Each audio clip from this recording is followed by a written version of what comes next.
Note करिएगा example number 14।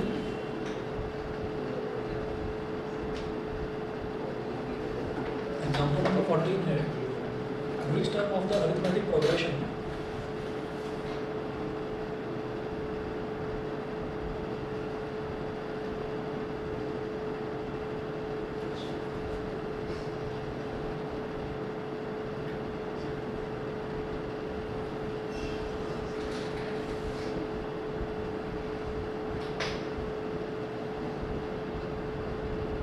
which term of the arithmetic progression 5, 15, 25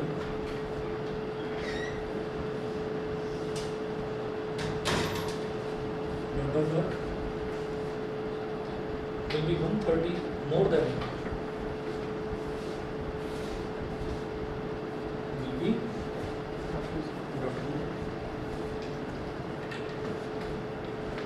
will be 130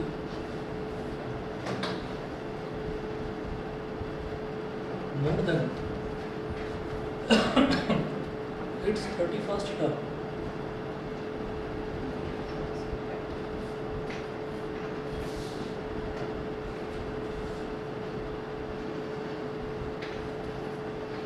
जब भी कभी हमसे ये पूछा जाता है कि विच टर्म ऑफ द सीक्वेंस, तो विच टर्म का मतलब क्या है कि वो आपसे n पूछ रहे हैं, n की वैल्यू बताइए, ठीक है। तो वो बोल रहे हैं which term of the sequence, तो विच टर्म का मतलब हो सकता है थर्ड टर्म, हो सकता है फोर्थ टर्म, फिफ्थ टर्म, कुछ भी। अगर मान लीजिए थर्ड टर्म है तो उसको क्या बोलूँगा A3, अगर फोर्थ टर्म है तो उसको बोलूँगा A4। वो बोल रहे हैं विच टर्म, तो मुझे n ही नहीं पता, मैं उसको क्या मान लूँगा AN मान लूँगा, ठीक है।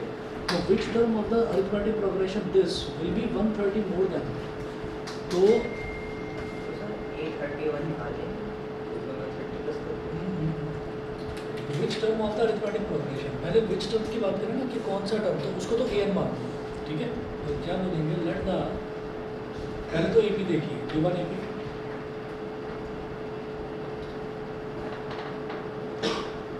Given AP 5, 15, 25 dot dot dot, ये तो AP दे रखा है।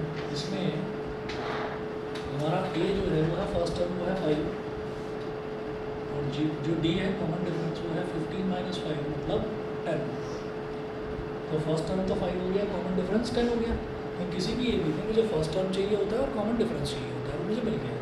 उसके बाद हम बोल रहे हैं which term of the arithmetic progression, यहाँ पर हम ये कहेंगे let the required term be AN, which term nth term, मान लिया कि nth टर्म, तो AN, तो AN जो है which term of the sequence will be 130 more than its 31st term. ये ऐसी कौन सी टर्म है जो कि 31st टर्म से भी 130 ज़्यादा होगी, तो AN is equal to A31 plus 130, समझ गए स्टेटमेंट। तो AN is equal to A31 plus 130। अब AN क्या होता है, A plus n minus 1 into D, A31 क्या होता है, A plus 31 minus 1 into D plus 130। इधर भी प्लस का A है और इधर भी प्लस का A है, कैंसिल आउट हो गया, ठीक है। n माइनस 1 और D क्या है 10, 31 माइनस 1 कितना हो गया 30 और इंटू D कितना है 10, तो 30 into 10 plus 130, n minus 1 into 10, 30 into 10 कितना हो गया 300 प्लस 130 कितना हो गया 430। एक जीरो से एक जीरो कट गया, n minus 1 is equal to 43, तो n कितना हो गया 44, n हो गया 44। तो वो जो पूछ रहे थे कि विच टर्म, तो विच टर्म को आप क्या बोलेंगे 44th टर्म, ठीक है। तो 30 into 10 कैसे आता है? 31 माइनस 1 कितना हो गया 30 और D कितना है 10, ठीक है। ऑनलाइन वाले बच्चे बता दें समझ में आ गया इतना, ठीक है। चलिए आगे चलते हैं, बस यहाँ लिख दीजिए therefore the required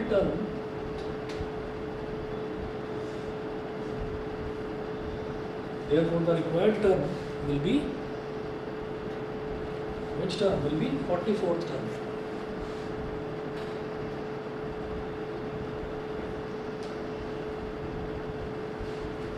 उसके बाद एग्जाम्पल नंबर 15 देखेंगे। अच्छा जो 14 है ये 2006 में भी आया है और 2017 में भी आया है, 2 बार आ चुका है। एग्जाम्पल नंबर 15 जो है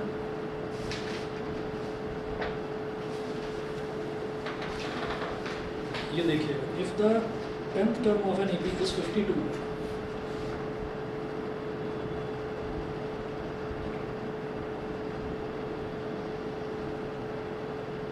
the 10th term of an AP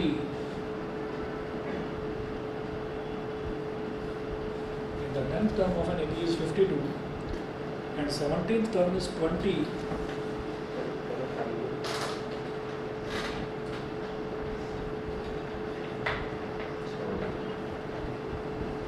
and 17th term is 20 more than उसमें A31 plus 130 भी लिखा है।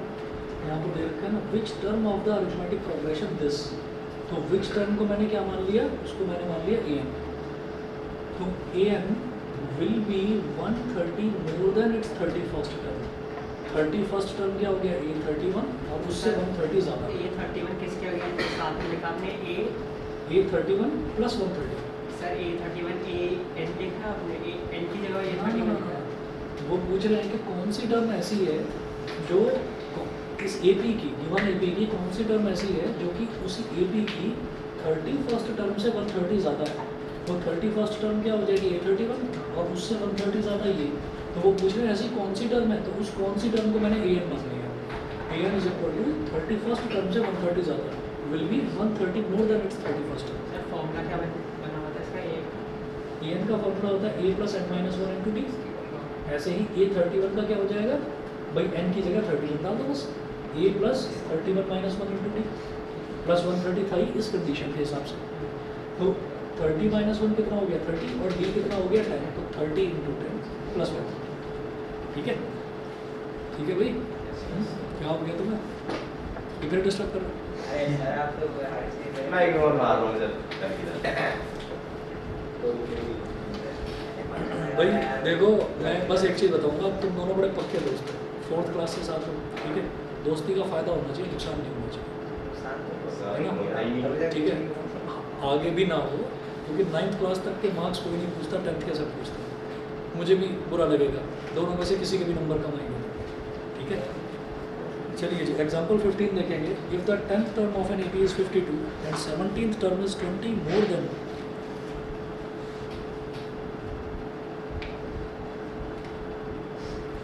is 20 more than the 13th term,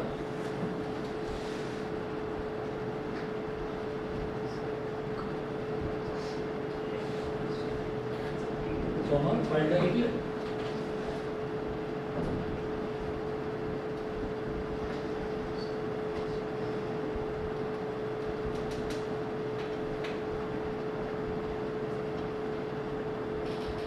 तो if the 10th term of an AP is 52, ये दे रखा है कि कोई एक AP है, AP में मुझे क्या चाहिए, उन्होंने बोला फाइंड द AP। AP में मुझे क्या चाहिए होता है, A और D, फर्स्ट टर्म और कॉमन डिफरेंस मिल जाए, हो जाएगा काम। तो हम यहाँ पर कहेंगे if the 10th term of an AP is 52, तो गिवन 10th टर्म यानी कि A10 कितना दे रखा है 52, ठीक है। A10 दे रखा है हमको 52। अब A10 का मतलब क्या है, A plus 10 minus 1 into D equal to 52। ये क्या हो गया, A plus 9D is equal to 52। Equation number 1 हो गई, A plus 9D is equal to 52, ये हो गई इक्वेशन नंबर 1। उसके बाद है and 17th term is 20 more then the 13th term. जो 17th टर्म है यानी कि A17, ठीक, जैसे यहाँ पर क्या था विच टर्म, तो विच टर्म को मैंने AN मान लिया था, यहाँ विच टर्म नहीं बोला, यहाँ पर बोला 17th term.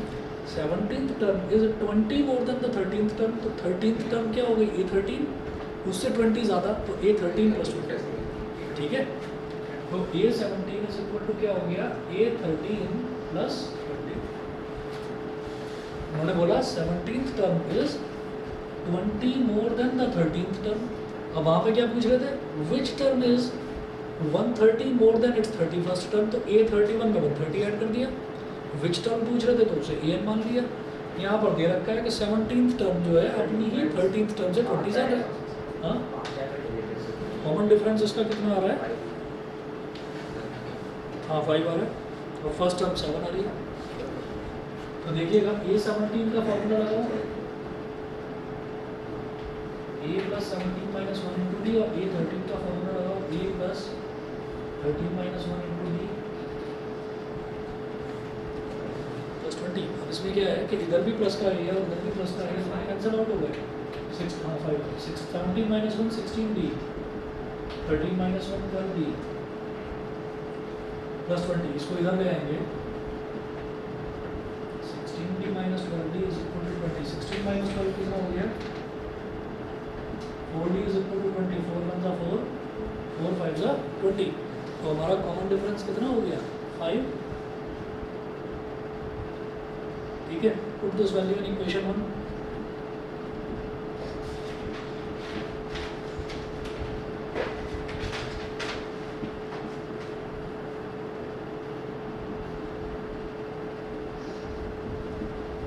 A plus 9d is equal to 52। हाँ, अब A plus 9 इंटू डी कितना आया? 5, तो डी की जगह 5।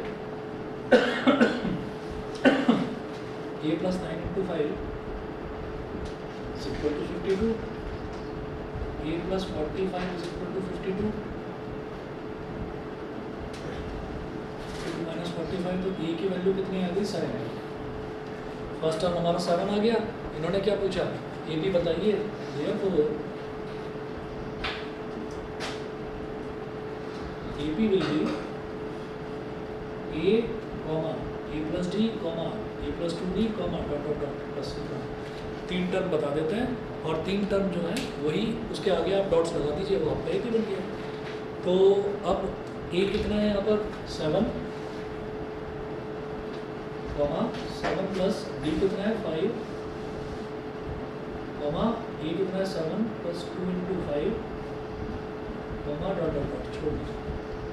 तो 7 कॉमा 7 प्लस 5 हो गया 12, 2 5 से 10, 10 प्लस 7 हो गया 17, 7 12 17 डॉट डॉट डॉट छोड़ दीजिए। AB will be this.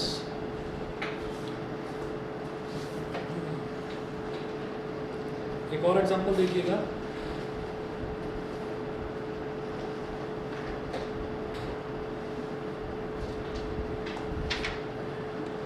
Example number 16। ये NCERT में नहीं है, CBSE में भी कभी नहीं आया, लेकिन क्वेश्चन अच्छा है। देखना जरा क्या है।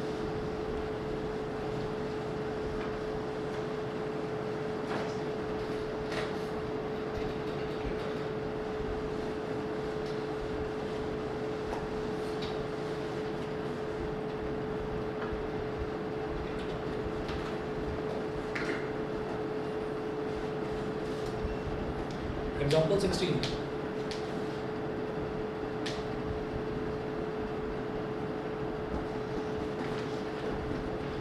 Is 184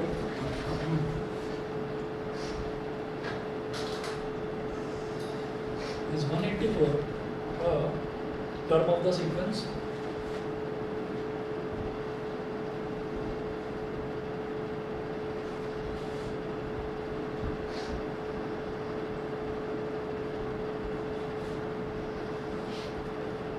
Is 184 a term of the sequence 3 7 11?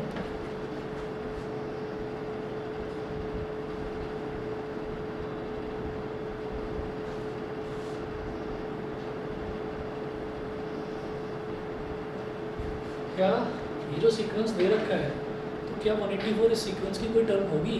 तो पहली चीज़ तो ये है कि सीक्वेंस बोला इन्होंने, AP नहीं बोला। इस क्वेश्चन में AP बोल रहे हैं, ठीक है, लेकिन यहाँ पर क्या है कि यहाँ पर सीक्वेंस बोल रहे हैं। इसका मतलब पहले तो मुझे प्रूव करना पड़ेगा कि सीक्वेंस AP है। तो हम लिखेंगे यहाँ even sequence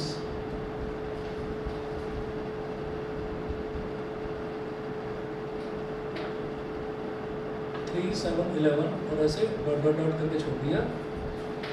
it implies that A1 is equal to 3, A2 is equal to 7, A3 is equal to 11। तो ये 3 टर्म्स हैं। A2 माइनस A1 करो जरा, 7 माइनस 3 4, ऐसे ही A3 माइनस A2 करो 11 माइनस 7 4, तो A2 माइनस A1 भी 4 आ गया और आपका A3 माइनस A2 जो है ये भी 4 आ गया। ऑनलाइन वाले बच्चे बता दें यहाँ तक क्लियर है? ठीक है, तो यहाँ से मुझे ये समझ में आता है कि भाई कॉमन डिफरेंस सेम आ रहा है, इसका मतलब ये एक AP है। ठीक है, तो since we are getting a common difference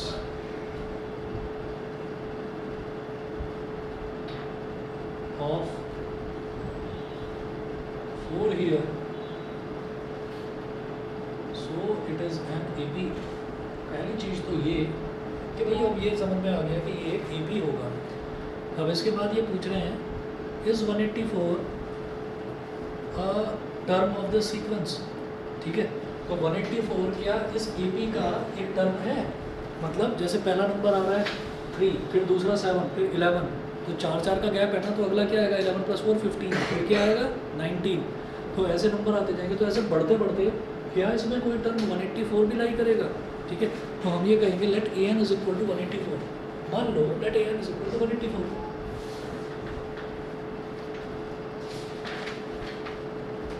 हमसे ये पूछा जा रहा है कि इस सीक्वेंस में 184 भी कोई टर्म लाई करेगा क्या इस सीक्वेंस में? तो हमने मान लिया कि चलो लाई करेगा, और अब हम n निकालेंगे।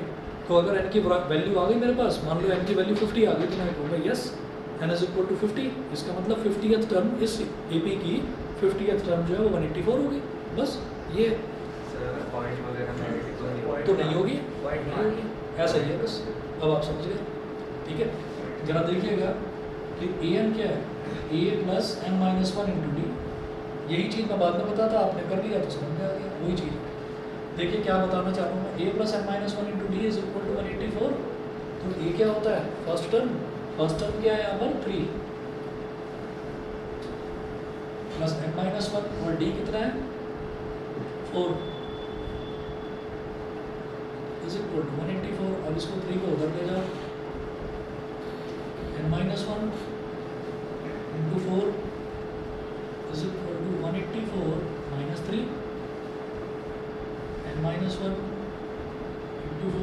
= कितना आ गया 181। 184 में से 3 सब्ट्रैक्ट करो तो 181 तो आएगा।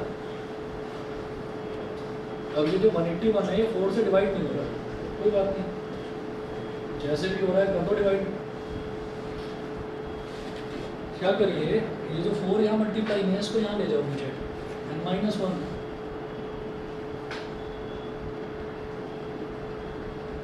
181/4। 4 4 = 16, 18 - 16 कितना हो गया 2, 2 1 21, 4 5 = 20, 21 - 20 आ गया 1, 1 0 10, 4 2 = 8, n - 8 2, 2 0 20, 4 5 = 20। n - 1 = 45.25, -1 को उधर ले जाओ, n = 45.25 + 1, n = 46.25। n की वैल्यू ये आ गई। ठीक है, तो हम ये कहेंगे कि since it is not a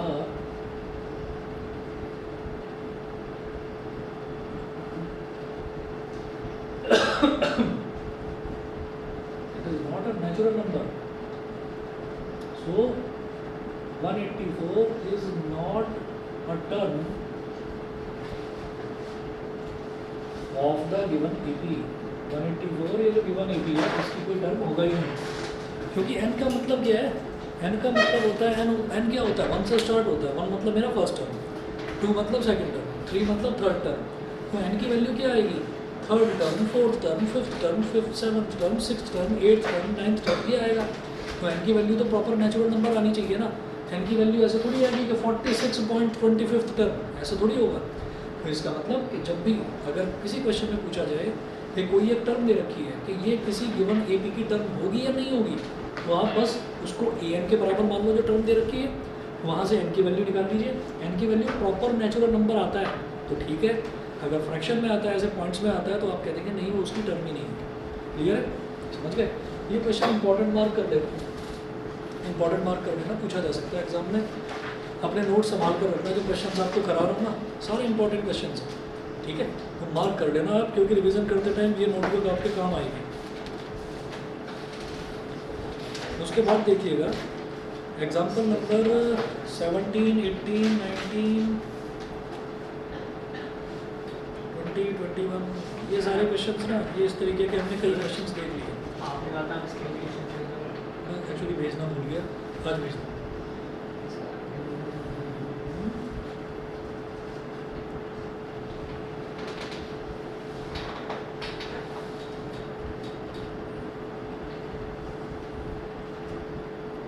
interest वाला सिंपल इंटरेस्ट ही तो निकालना। हाँ जी, मैं सारे क्वेश्चंस इसमें जितने भी एग्जांपल्स हैं, आगे के जितने भी एग्जांपल्स हैं हमने मोस्टली कर रखे हैं। तो जरा एक एग्जांपल मैं देखता हूँ, एग्जांपल नंबर 26। बताओ, मैं देख रहा था तुम्हारी तरफ, तो ही वांट्स योर रिएक्शन। बता मतलब मजा। चलिए देखिएगा एग्जांपल नंबर 26। इसको पॉकेट में डाल पड़ा है, क्या है? आज तो मैं कोई साइंस भी नहीं करा रहा भाई। साइंस वाले दिन तो ये बहाना होता है ना कि हम दिखा रहे हैं हम पढ़ रहे हैं, नोट्स पढ़ रहे नहीं होते, दिमाग नहीं हो रही होते। तो आज तो मैथ्स है, देखो इधर क्वेश्चन लिखो। Example number 26। 26 में क्या है? In a flower bed there are 23 rose plants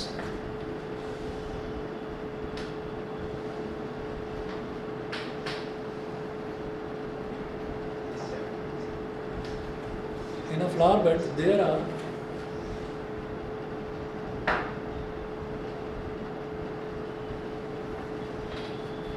in a flower bed there are 23 rose plants in the first row.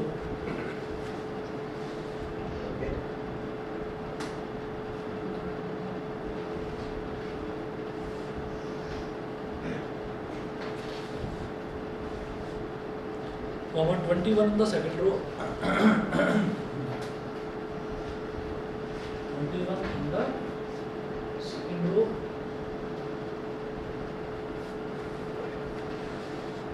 19 in the third row, and so on.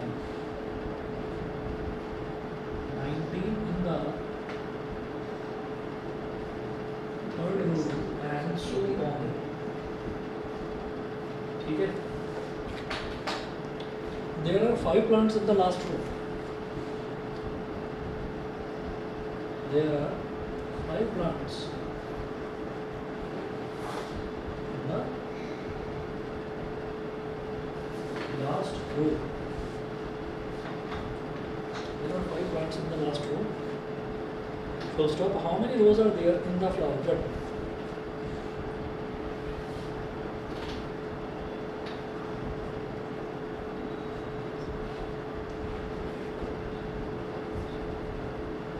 How many rows are there in the flower bed?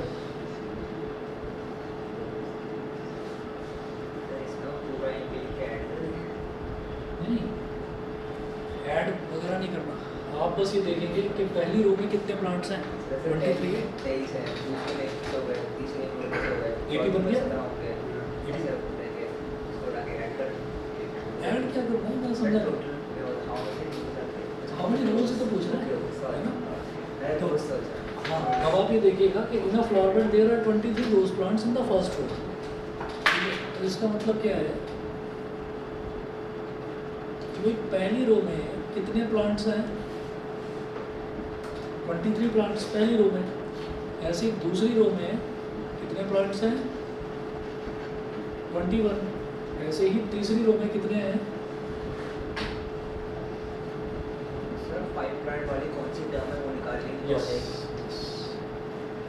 अब वो पूछ रहे हैं कि third row में 19 है, वो बोल रहे हैं there are 5 plants in the last row. ठीक है, तो लास्ट रो को मैं क्या बोल दूंगा? nth रो। nth रो में कितने प्लांट्स हैं? 5 प्लांट्स हैं। तो बेटा ये फर्स्ट रो में जितने प्लांट्स हैं उसको बोल दो A1, इसको बोल दो A2, इसको बोल दो A3 और ये जो लास्ट वाला nth रो है इसको क्या बोल देंगे AN बोल देंगे। ठीक है, अब हम ये कहेंगे A2 minus A1 is equal to 21 minus 23। कितना आ गया बोलो? -2। कॉमन डिफरेंस नेगेटिव आ सकता है। ठीक है, नंबर ऑफ टर्म्स जो n है ना, n कभी भी नेगेटिव नहीं आता। हो गया क्या? कितना? 10 rows। वो मेरे को स्टाइल से लगा था, मैंने टिक कर लिया, पैनिक तो मैसेज बंद करा, स्टाइल में एकदम टिक कर डाला मैंने। भाई -2 हो गया। So since we are getting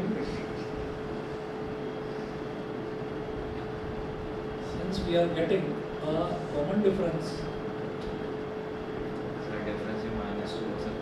-2 हाँ, भाई बाद वाली टर्म में से जस्ट पहले वाली टर्म को सब्ट्रैक्ट कर देते हैं। Since we are getting a common difference of -2 here, so it is an AP. So it is an AP, तो ये हमारे पास AP हो गया। अब जरा देखिएगा AN इज इक्वल टू 5 दे रखा है, तो भाई क्या निकालना है? पूछ रहे हैं कि कौन सी रो में कितनी रोज हैं, टोटल नंबर ऑफ रोज बताओ। तो n वाली रो बता दो बस आप। AN इज इक्वल टू क्या है? 5 और AN का फॉर्मूला लगाइए A plus n minus 1 into D is equal to 5। A मतलब A1 मतलब पहली टर्म 23 प्लस n माइनस 1 और ये जो D है कॉमन डिफरेंस कितना आया हमारा? -2। देखिएगा -2 n minus 1 -2 is equal to 5। आगे चलते हैं।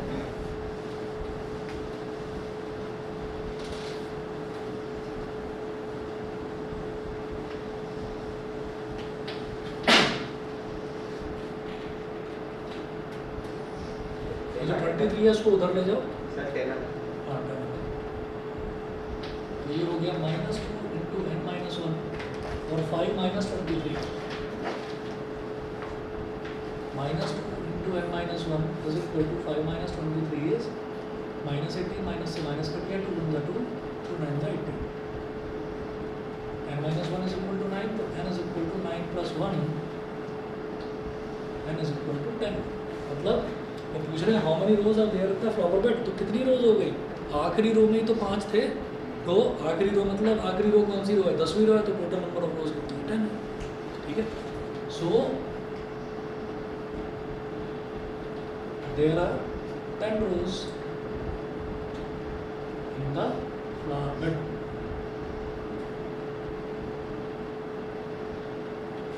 इसमें 10 रोज हैं टोटल।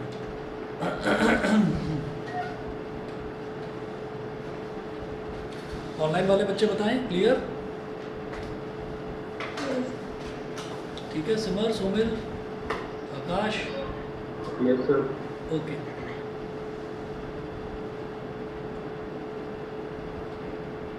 चलिए जी आगे चलते हैं फिर।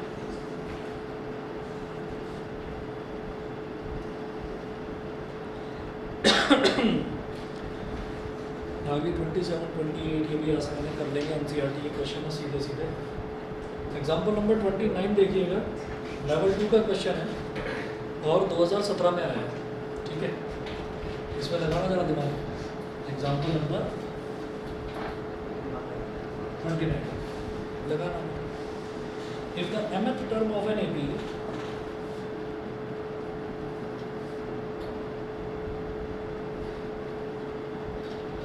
mth term mth, भाई m की जगह 5 मार लो तो 5th हो गया, तो mth term क्या? m for mango।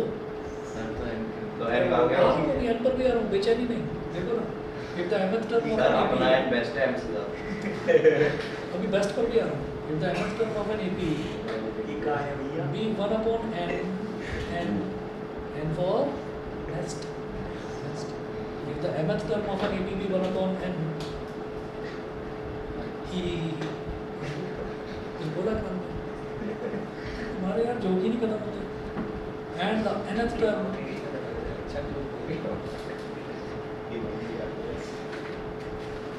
and the nth term be 1 upon m comma then show that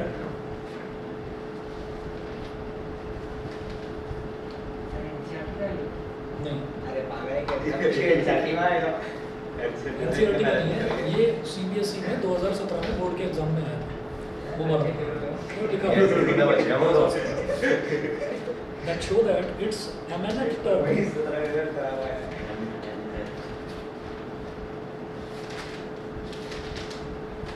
then show that its mnth term is 1 mnth term sir पहले मुझे जानना है एम क्या है हां कोई भी नंबर कोई भी नंबर कोई बट चल फॉर्मूला क्या है नहीं सही है क्या भाई एक बात बताओ, जैसे हम ए एन बोल देते हैं तो ए एन को क्या लिखते हैं A plus N minus one into D, तो ये क्या होता है दो कि term है।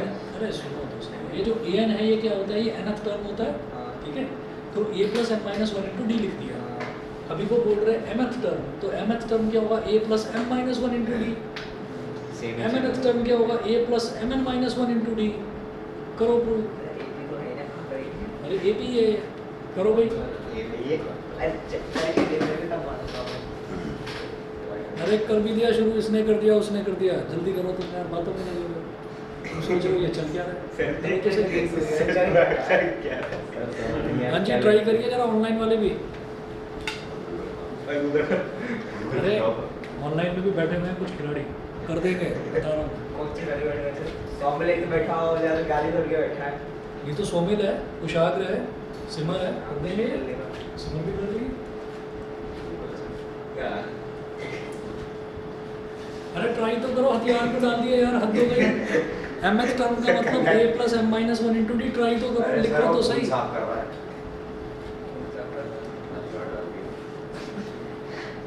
तुम ट्राई तो करो, होगा।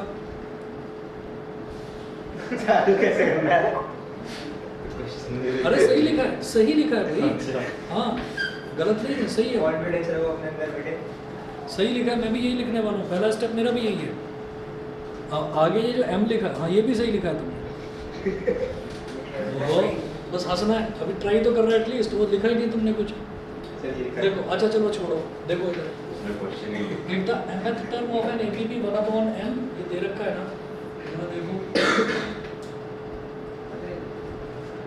ये दे रखा है कि mth टर्म जो है ये किसके इक्वल है, 1 upon n के। ये जो mth टर्म है ये am ही तो होता है, am is equal to 1 upon n। जब an होता है तो मैं क्या लिखता हूँ, a plus N minus one into D, तो am है तो क्या लिखूंगा, a plus N minus one into D sir equals to में 1 upon n चले जाएगा इक्वल्स टू 1 upon n चल रहा है।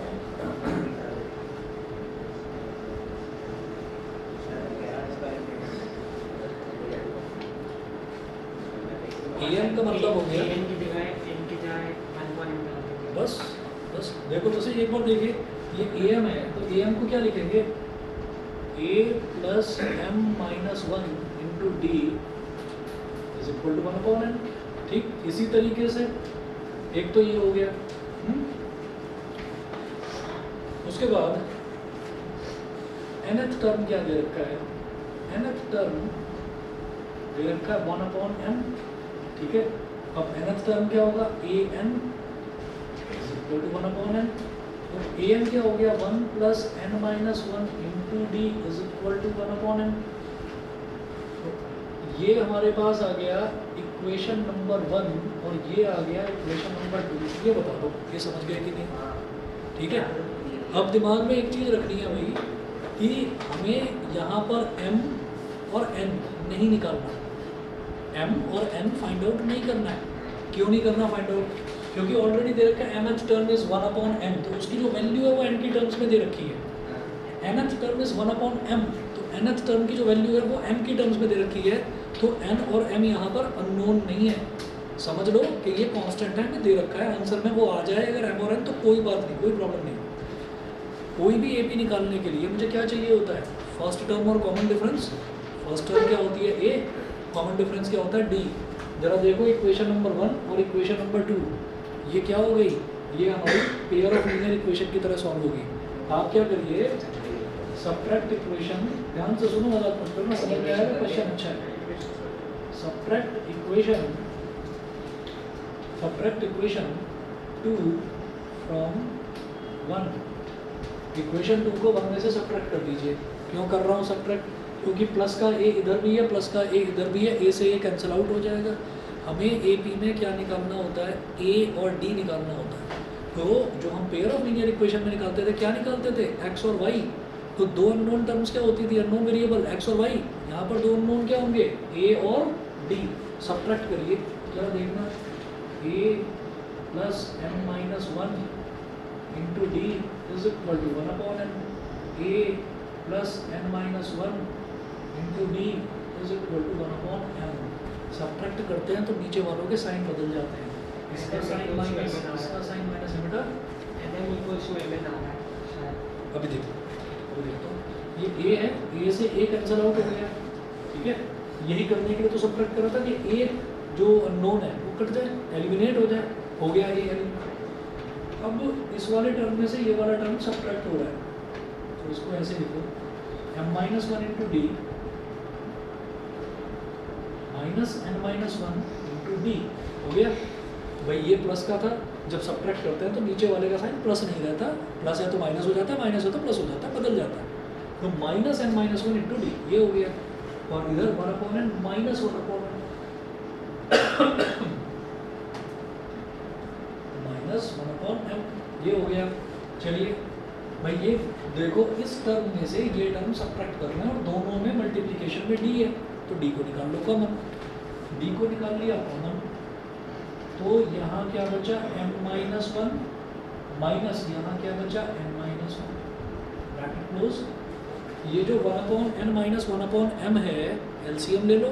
जब एलसीएम लेते हैं तो क्या हो जाता है? दोनों टर्म मल्टीप्लाई हो जाती है, तो m और n मल्टीप्लाई हो जाएगा, तो m और n ये तो मल्टीप्लाई हो गया। अब ये जो ये आपस में मल्टी, ये m इधर आ जाएगा और ये n इधर आ जाएगा, m माइनस n। ऐसे ही तो लिया जाता है एलसीएम जब बिल्कुल अननोन टर्म्स होती है। यहाँ तक बता दीजिए भाई, ऑनलाइन वाले बच्चे, यहाँ तक क्लियर है कि नहीं? Yes sir. समझ गए? कुशाल के बताओ, क्लियर है? चलिए ठीक है। सोमेल, अन्या, यस सर, यस। ठीक ठीक ठीक ठीक, चलिए आगे चलते हैं। अब आगे देखिएगा, इसके बाद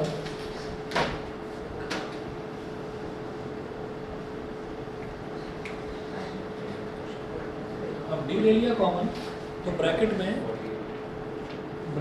m minus 1 minus n minus 1 था। अब इन ब्रैकेट्स को रिमूव कर लो, तो ये d यहाँ करली bracket m minus 1 minus n और माइनस माइनस प्लस का 1 is equal to m minus n upon mn। Minus 1 plus 1 cancel out, bracket में क्या बचा? d into m minus n is equal to m minus n upon mn। m minus n से m minus n cancel out हो गया, तो d की value क्या आ गई? 1/mn, ठीक है। वो n की वैल्यू नहीं आएगी, वो d की वैल्यू आएगी, तुम्हारी जो आई थी ना इधर d था, वो क्या है ना, फिर नया माइनस नहीं है, इस वजह से दिक्कत होगी। माइनस n प्लस 1 अब बिल्कुल चाहिए, अब वो आ जाएगा जो d की वैल्यू 1/mn आ गई। उसके बाद क्या करते हैं? पेयर ऑफ लीनियर इक्वेशन में आपकी मर्जी है, इक्वेशन 1 में डालो या इक्वेशन 2 में डालो डी की वैल्यू, तो ए की वैल्यू आ जाएगी। ए पी में मुझे क्या चाहिए होता है? ए चाहिए होता है और डी चाहिए होता है, ये दो ही मेन चीज़ है। ये आ गई तो सब आ गया, ठीक है। अब क्या करें? Put this value in equation 1,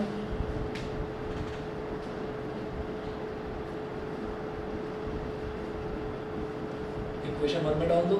चलिए जी, A plus M minus 1 into D, D क्या है? 1/mn is equal to 1/m, ठीक है। आगे देखते हैं, ए प्लस ये m माइनस 1 इंटू 1/mn है, हाँ। तो क्या करें? ये एक तरह से ये नहीं हो गया कि m minus 1/mn is equal to 1/m, अलग अलग कर दो। a is equal a plus m/mn minus 1 upon M N is equal to 1 upon N. यहाँ तक क्लियर? ठीक है, एम से एम काट दूँ, ये क्या बचा 1 अपॉन एन, A plus 1 upon N minus 1 upon M N is equal to 1 upon N. Plus का 1 अपॉन एन इधर भी है, प्लस का 1 अपॉन एन इधर भी है, कट जाएगा। मतलब अगर इसको इधर लेकर जाऊंगा तो माइनस का 1 अपॉन एन बन जाएगा, कट गया। ठीक, अब माइनस का 1 अपॉन एम एन उधर ले जाओ, तो भाई हमारा जो ए है यानी कि फर्स्ट टर्म वो भी 1 अपॉन एम एन हो गया। क्या हुआ? ठीक है, समझ गए? सर मेरा -1 अपॉन एम आ गया। ए की वैल्यू कुछ गलती हुई है, A plus M minus 1 first equation में, सेकंड चाहते हो सेकंड उठा लो, अगर सेकंड इक्वेशन चाहते हो तो सेकंड इक्वेशन ले लो, फर्स्ट में डाला तो देखो जरा चेक करो, A plus M minus 1 into D, D क्या 1 अपॉन एम एन, ये एक तरह से क्या हो गया? डायरेक्ट खोल दिया मैंने m into 1 upon mn करके -1 upon mn। हाँ ठीक है, बहुत बढ़िया, आपने कर दिया m into 1 upon M N minus 1 into 1 upon M N, तो माइनस 1 अपॉन एम एन आ जाएगा और वो 1 अपॉन एन ही तो आएगा। फिर ये जो माइनस 1 अपॉन एम एन है, जब इसको इधर ले जाएंगे तो प्लस का 1 अपॉन एम एन बन जाएगा ना, इक्वालिटी साइन को उधर ले जाना, नहीं हो रहा? चेक करो। हाँ लास्ट वाले स्टेप समझ नहीं आए। ये वाला अभी समझा दो।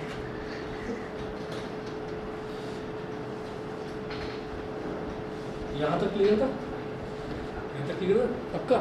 ये भी दोबारा बता दो, नहीं तो सर वो 1 अपॉन एन दोबारा बताओ, रुको एक minute.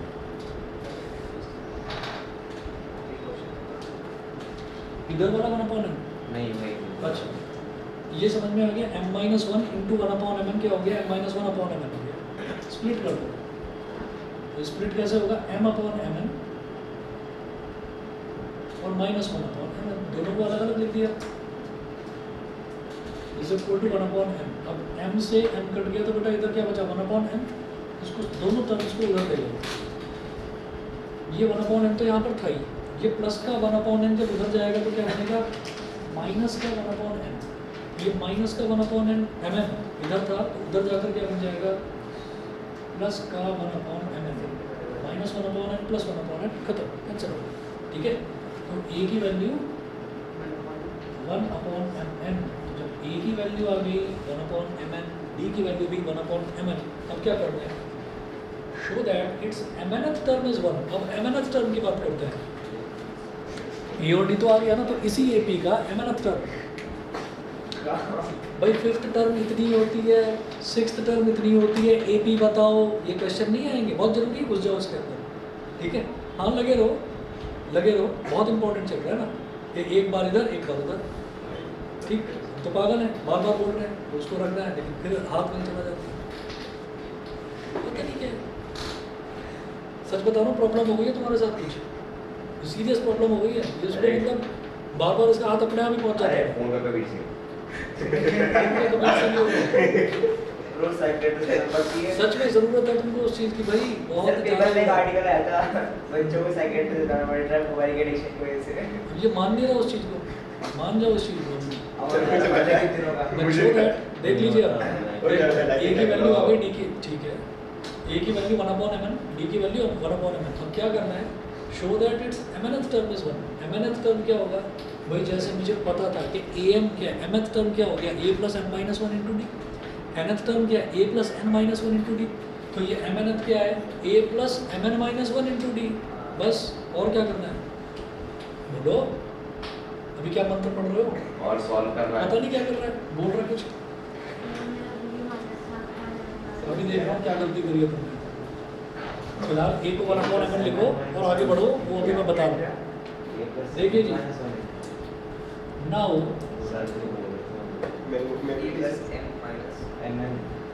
It's M nth term, अरे इधर देखो दिमाग में चलो, इट्स एम एनथ टर्म क्या हो जाएगा, ए एम एन, मुझे प्रूव करना है कि ये 1 के इक्वल होना चाहिए, अभी हो जाएगा। तो फॉर्मूला क्या बनेगा बेटा, A plus M N minus 1 into D. ठीक है, अब ए की वैल्यू क्या आई 1 upon M N plus M N minus 1, और डी की वैल्यू क्या है, डी की वैल्यू भी 1 अपॉन एम एन ही है।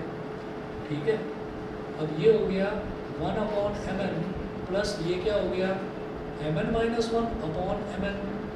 अब इनको स्प्लिट कर लो अलग अलग, 1/mn plus mn/mn minus 1/mn।